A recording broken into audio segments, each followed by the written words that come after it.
की रचना के लिए बनी संविधान की मसौदा समिति के अध्यक्ष पद पर नियुक्त किया गया। अंबेडकर जी एक बुद्धिमान संविधान विशेषज्ञ थे।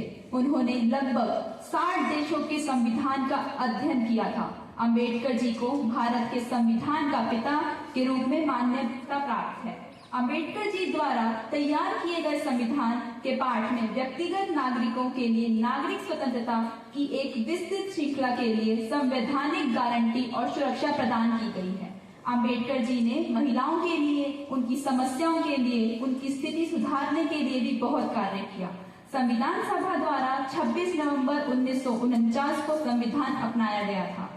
उन्हें भारतीय संविधान का जनक इसलिए कहा जाता है क्योंकि इन्होंने भारत के संविधान का निर्माण आधारभूत अधिकारों, स्वतंत्रता और समानता के मूल्यों पर रखते हुए किया था। उन्होंने संविधान संशोधन आयोग के अध्यक्ष के रूप में काम किया था, जिसके बाद 1950 में भारत का संविधान लागू हुआ। आइए अब हम जानते हैं हमारे मौलिक अधिकारों के बारे में। मौलिक अधिकार वे अधिकार हैं जो व्यक्तियों की भलाई के लिए आवश्यक है और इन्हें नैतिक, बौद्धिक और आध्यात्मिक रूप से विकसित करने में भी मदद करते हैं। मौलिक अधिकारों को संयुक्त राज्य अमेरिका के संविधान से लिया गया है। भारतीय संविधान में इसका वर्णन भाग 3 में अनुच्छेद 12 से 35 में किया गया है। पहला अधिकार समता या समानता का अधिकार।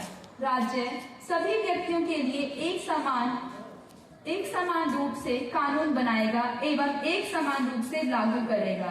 यह अनुच्छेद 14 से 18 के अंतर्गत आता है। दूसरा अधिकार स्वतंत्रता का अधिकार। इस अधिकार में यह बताया गया है कि सभी को बोलने की, संघ बनाने की, अपने विचार रखने की, किसी भी क्षेत्र में रहने की, व्यापार